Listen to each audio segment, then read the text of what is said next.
the most unsettling AI websites on the internet। 2014 में Elon Musk ने कहा था कि AI डेवलप करना एक डीमन को बुलाने जैसा है, एक डीमन को बुलाने जैसा है। लेकिन फिर भी कुछ कंपनीज ने AI में इन्वेस्ट किया और उन्होंने बना दी AI। लेकिन ये AI नॉर्मल AI जैसी नहीं थी, जैसे ChatGPT या DeepSeek है। ये AI बहुत ही ज्यादा खतरनाक साबित हुई बाद में जाके। आज हम वो AI वेबसाइट्स को डिस्कस करेंगे जिनका बहुत ही ज्यादा पूरी दुनिया में फैल चुका है। लेकिन ये फैसला मैं आप पर छोड़ूंगा कि वो वेबसाइट्स डीमन है या लोगों के लिए काम आने वाली। सो चेक करते हैं वो स्केरी वेबसाइट्स जो इस सोसाइटी को करप्ट करने में लगी हुई है। स्टार्ट करने से पहले सिंपल रिक्वेस्ट दैट आप सब्सक्राइब कर दे, लाइक कर दे, शेयर कर दे, डेल्व इनटू AI को, क्योंकि जो कंटेंट अभी आगे आने वाला है वो आपको हिला कर रख देगा। सो स्टार्ट करते हैं नंबर 1 से। AI के डार्क वर्ल्ड का सच। AI के लॉन्च होने के बाद सब कुछ बदल रहा है। जो US पुलिस है वो सस्पेक्ट्स को ढूंढने के लिए AI की हेल्प ले रही है।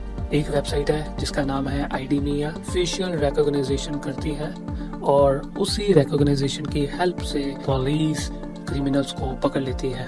उनकी वेबसाइट पर IDEMIA फेशियल रिकॉग्निशन की एक्यूरेसी में नंबर 1 रैंक पर है। लेकिन जब आप नजदीक से देखते हैं तो IDEMIA का एक डरावना पहलू सामने आता है, नाइजीर पर्क्स, जिसको पुलिस ने AI ऐप की मदद से जनवरी 2019 में अरेस्ट किया और वो बड़ी मुश्किल में पड़ गए जब उनका एक AI मैच हुआ। उनको चोरी और पुलिस ऑफिसर पर हमला करने के आरोप में गिरफ्तार किया गया। सिर्फ हमले के आरोप में 15 साल तक की सजा हो सकती थी उन्हें। यहाँ प्रॉब्लम यही है कि नाइजीर बेकसूर थे। 10 दिन तक नाइजीर जेल में बैठे रहे, ये कहते हुए कि वो बेकसूर है। उनका कहना था कि क्राइम के समय वो एक बैंक में मनी ट्रांसफर कर रहे थे, लेकिन फिर भी किसी ने उन पर यकीन नहीं किया। But at the end investigators ने उनकी कहानी को चेक किया एंड उन्होंने रियलाइज किया कि वो सच बोल रहे हैं एंड फाइनली उन्हें छोड़ दिया गया।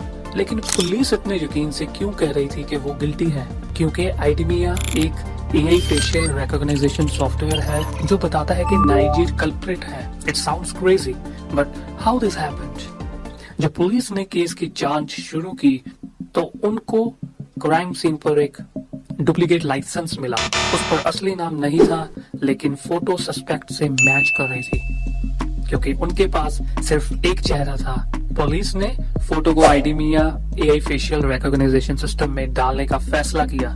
AI ने फोटो को स्कैन किया, आंखों का शेप, होठों का कर्वेचर और चेहरे के फीचर्स के बीच में दूरी जैसे डिटेल्स तक को मेजर किया और एक मैच निकला जो मैच हुआ नाइजीर की फोटो के साथ। ऑलमोस्ट बिना किसी और सबूत के एक जज ने पार्क्स की अरेस्ट वारंट पर साइन कर दिए थे, लेकिन वो AI फेशियल रिकॉग्निशन गलत निकला। नाइजीर पार्क्स उस फोटो में मौजूद आदमी नहीं थे। लकीली एट द एंड नाइजीर के पास एक सॉलिड एलिबाई थी और वो जेल जाने से बच गए। सो नेक्स्ट है द नाइटमेयर मशीन। डर इंसानों का सबसे मजबूत इमोशन है और 2016 में MIT के साइंटिस्ट की एक टीम ने एक डिस्टर्बिंग क्वेश्चन AI से पूछा, can AI be trained to scare people? क्या AI लोगों को डराने के लिए ट्रेन किया जा सकता है? साइंटिस्ट ने इस चैलेंज को एक्सेप्ट किया और आखिर में एक खतरनाक वेबसाइट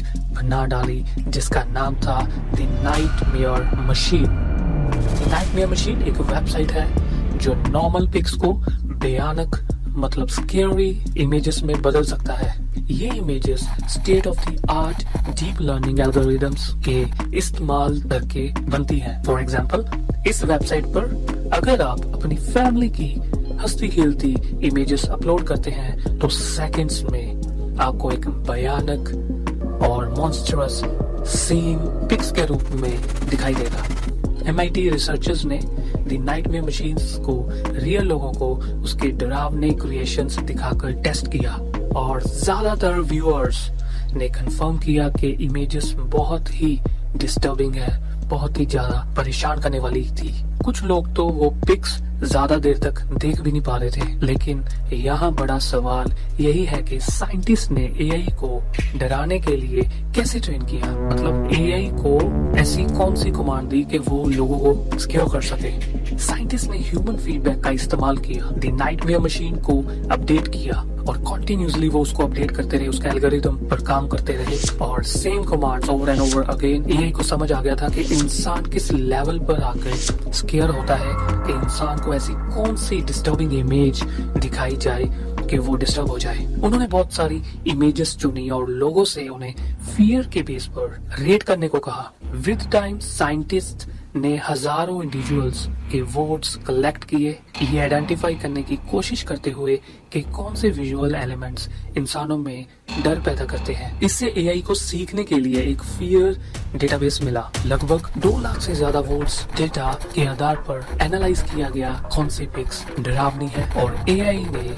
उन एआई पिक्स के बेसिस पर स्कैरी पिक्स बनाना सीख लिया, वो सारी नॉलेज के साथ। और हम उसे डेटा भी कह सकते हैं। द नाइटमेयर मशीन किसी भी रेगुलर फोटो को स्कैरी मूवी के सीन में बदल देता है, लेकिन जब द नाइटमेयर मशीन पब्लिक के लिए रिलीज किया गया तो लोग खुश नहीं थे। असल में बहुत से लोगों ने नफरत दिखाई, लोगों ने अपने अकाउंट्स डिलीट किए उस साइट से, लोगों ने अपना डेटा डिलीट किया उस साइट से। एक स्ट्रेटजी बेस पर द नाइटमेयर मशीन को 25 अक्टूबर 2016 में रिलीज किया गया। जिस वक्त इस ऐप को रिलीज किया गया वो था हैलोवीन वीक। तो हैलोवीन वीक की वजह से इस ऐप पर रिएक्शंस का स्टॉर्म आ गया। मतलब इस वेबसाइट को दोनों रिएक्शंस देखने को मिले, positive and negative. Next website का नाम है पेमाइस। पेमाइस अपने आप को एक हेल्पफुल सर्विस के रूप में मार्केट करता है। पेमाइस जो शो करता है कि वो बहुत ही हेल्पफुल सर्विस बेस्ड वेबसाइट है, लेकिन बहुत से लोगों के लिए ये इंटरनेट के सबसे डार्केस्ट पहलू की एक एग्जांपल है। एक ऐसी डार्क वर्ल्ड जो सोशल मीडिया पर कोई सोच भी नहीं सकता। ये वेबसाइट आपके टिंडर प्रोफाइल, यहाँ तक कि आपके वर्क प्लेस वेबसाइट से आपकी फोटो डाउनलोड कर सकता है और ऐसे एक एल्गोरिदम में डाल सकता है जो इंटरनेट पर आपके चेहरे को ट्रैक करता है। पेमाइस पिक्चर्स के लिए एक एआई पावर्ड सर्च इंजन है। ये लगभग हर इमेज को ट्रैक कर सकता है जो किसी पर्सन के पास ऑनलाइन है। फॉर एग्जाम्पल, अगर आपने किसी भी इंसान का, अपने फ्रेंड का ऑनलाइन स्टेटस जानना है तो आपको सिर्फ चाहिए होगी उसकी एक पिक्चर। उस पिक को अपलोड करते ही पेमाइस सारे ऑनलाइन प्लेटफॉर्म्स जिस पर भी आपका दोस्त है वो सारे शो कर देगा। 2024 तक पेमाइस ने ऑनलाइन 900 मिलियन से ज्यादा चेहरों को एनालाइज किया है। पेमाइस कहता है कि ये लोगों को स्कैमर्स, आइडेंटिटी थीव्स या उन लोगों से बचने में मदद करता है जो उनकी इमेज का इलीगल इस्तेमाल करते हैं, उन्हें दिखाकर उनकी फोटोज बिना कंसेंट के कहाँ इस्तेमाल हो रही है। बेसिकली क्या है, पेमाइस का जो मोटिव है, जो पेमाइस वेबसाइट को, उनकी टीम को, उनके डेवलपर्स को लगता है कि वो यूजर्स को हेल्प कर रहा है कि वो यूजर्स को बता सके कि उनकी पिक्चर्स या वीडियोस उनके कंसेंट के बिना सोशल मीडिया पर कहाँ कहाँ यूज हो रही है। तो एक इसका मतलब दोनों हम कह सकते हैं, इसके प्रॉस भी हैं, इसके कॉन्स भी हैं। कॉन्स ज्यादा है, प्रॉस कम है। ठीक है, अगर आपने किसी का पता लगाना है कि whether the person is authentic, तो हम पेमाइस से पता करवा सकते हैं कि हाँ, yes, if the person is saying true और नॉट। पर इसके जो कॉन्स है वो ज्यादा है, आपकी इमेजेस कहीं भी यूज हो सकती हैं। तो ये एआई डे बाय डे बहुत ही ज्यादा खतरनाक बनता जा रहा है। सो सबसे बड़ी जो इशू आ रहा है पेमाइस में वो ये है कि आप किसी की भी इमेज उसकी परमिशन के बिना सर्च कर सकते हैं। ये आपसे नहीं पूछता कि आपको फोटोज क्यों चाहिए, ये सिर्फ आपको रिजल्ट्स ला कर देता है किसी भी इंसान के बारे में, चाहे इसके कॉन्सिक्वेंसेस कुछ भी हो, चाहे लोग कुछ भी कहें, फिर भी पेमाइस ने बिना किसी क्वेश्चन के डेटा प्रोवाइड करना है। तो ये एक बहुत ही ज्यादा डरावना फीचर बन चुका है। नोटिफिकेशन अलर्ट ये है कि कोई भी आपके ऑनलाइन फोटोज पोस्ट करने पर नोटिफाई हो सकता है। आपको पता भी नहीं चलेगा कि कौन आपको स्टॉक कर रहा है और आपके बारे में पूरी इंफॉर्मेशन कलेक्ट कर रहा है। इस सर्विस को कोई भी इस्तेमाल कर सकता है, इस पर कोई चेक्स नहीं है। ये यूजर्स को हर दिन मोर देन 500 अलग अलग इमेजेस के लिए फेस अलर्ट सेट करने की परमिशन देता है। दैट इज व्हाई लोग पेमाइस को फेशियल रिकॉग्नाइजेशन वेबसाइट नहीं, एक स्टॉकर बेस्ड वेबसाइट बोल रहे हैं। पेमाइस की एक और प्रॉब्लम है कभी कभी पेमाइज बहुत पर्सनल फोटोज भी निकाल देता है, जो कि सोचने वाली बात है। यही बात हुई स्कारलेट के साथ। साल पहले उनके साथ एक इंसिडेंट, उनकी मर्जी के खिलाफ इनएप्रोप्रिएट वीडियोस रिकॉर्ड किए गए। स्कारलेट टोटली मूव्ड ऑन हो गई फ्रॉम दैट इंसिडेंट। वो सब कुछ भूल चुकी थी, बट एक दिन पेमाइज ने सारा डेटा फिर से निकाल कर उसके आगे रख दिया, जिससे स्कारलेट के मेमोरी में वो सारा इंसिडेंट रिकॉल हो गया। पेमाइज देखने के बाद स्कारलेट का कहना था कि उसे फिर से वैसे ही वॉयलेट फील हुआ जैसे उसे साल पहले हुआ था। वो सेम सब कुछ रिपीट हो रहा था उसकी मेमोरी में, उसके दिमाग में, थॉट्स के रूप में। पेमाइज ने उन इमेजेस को लोकेट करना इतना आसान बना दिया। If she can locate those pics तो कोई भी फाइंड कर सकता है। ये हरासमेंट का एक नया सोर्स बन गया था। स्कारलेट इन सब में अकेली नहीं थी। पेमाइज पर अपनी इमेजेस डिस्कवर करने के बाद बहुत से लोगों ने स्टॉकिंग और हरासमेंट की कहानियां रिपोर्ट की।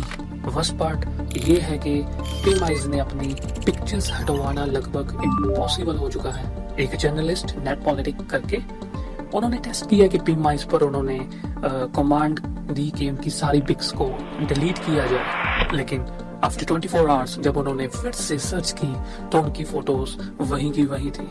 मतलब आपकी फोटो पूरी दुनिया में कोई भी देख सकता था। ये एक आपकी प्राइवेसी पर अटैक है। पेमाइज अनडाउटेडली एक टू साइडेड स्वॉर्ड है, जो खुद कहती है कि वो आपका डाटा को सेव कर रही है, but on the other side लोगों की प्राइवेसी के साथ वो खेल रही है। एक खतरनाक टूल बन के रह चुका है पेमाइज। सो आप लोगों को क्या लगता है कि पेमाइज ऑनलाइन होना चाहिए या नहीं? काइंडली कमेंट सेक्शन में जरूर बताएं। सो नेक्स्ट टूल पर चलते हैं, नेक्स्ट वेबसाइट पर चलते हैं, जिसका नाम है लेंसा। नवंबर 2022 में लेंसा सबसे पॉपुलर एआई प्लेटफॉर्म में से एक था। लेंसा एक जनरेटिव एआई ऐप है जो रेगुलर सेल्फीज को आर्टिस्टिक डिजिटल एवेटार्स में बदल देता है। जब आप अपने सारे एवेटार्स खोलते हैं तो ये उन्हें अलग अलग वाइब्स में सॉर्ट करता है। फॉर एग्जाम्पल, इस पर डिफरेंट फिल्टर्स हैं, जैसे mystical, sci-fi, stylish, cyber. Millions of people ने लेंसा को ट्रेंड कर दिया और इससे जनरेट होने वाली इमेजेस सारी इंस्टाग्राम, टिकटॉक पर पोस्ट होने लगी। लेंसा किसी को भी फैंटेसी हीरो, एस्ट्रोनॉट या अट्रैक्टिव मॉडल में बदल सकता था, लेकिन बड़ी ही जल्दी कुछ यूजर्स ने नोटिस किया दैट लेंसा एक डार्क ऐप है। इसके रेड फ्लैग्स तब देखने को मिले जब फीमेल्स ने अपनी एआई जनरेटेड फोटोज के बारे में शिकायत करनी शुरू की। वो रेगुलर सेल्फीज अपलोड करती थी लेंसा पर, जहां वो पूरी तरह से कपड़े पहने हुए हैं और कैजुअली मुस्कुरा रही थी। लेकिन जब लेंसा एआई ने उनके एवेटार्स बनाए तो रिजल्ट्स इनएप्रोप्रिएट थे। कुछ एवेटार्स फीमेल को रिवीलिंग आउटफिट्स या सजेस्टिव पोजेस में दिखाते थे। ओरिजिनल फोटोज पूरी तरह नॉर्मल थी। ये अजीब था कि लेंसा में वो एडल्ट इमेजेस निकल रहे थे, जो कि उनकी पॉलिसीज के खिलाफ था। तो ये कैसे हो रहा था? क्या एआई अपनी प्रोग्रामिंग तोड़कर एक्सप्लिसिट फोटोज बना रहा था? बिकॉज लेंसा की तो खुद की पॉलिसी थी, खुद के रूल्स थे कि वो सख्त खिलाफ है इस तरह की इमेजेस के। जैसे जैसे प्रॉब्लम्स आगे बढ़ती गई, एक रिपोर्टर ने सच्चाई का पता लगाने के लिए और गहराई से जांच करने का फैसला किया। वो जर्नलिस्ट थे वाइड की ओलिविया शॉ। उन्होंने अलग अलग आउटफिट्स और पोजेस में अपनी फोटोज अपलोड की, चाहे वो किसी भी तरह की इमेजेस अपलोड करे, but AI inappropriate images produce कर रहा था। फिर ओलिविया ने लेंसा को एक और सो कॉल्ड रूल को टेस्ट करने का फैसला किया।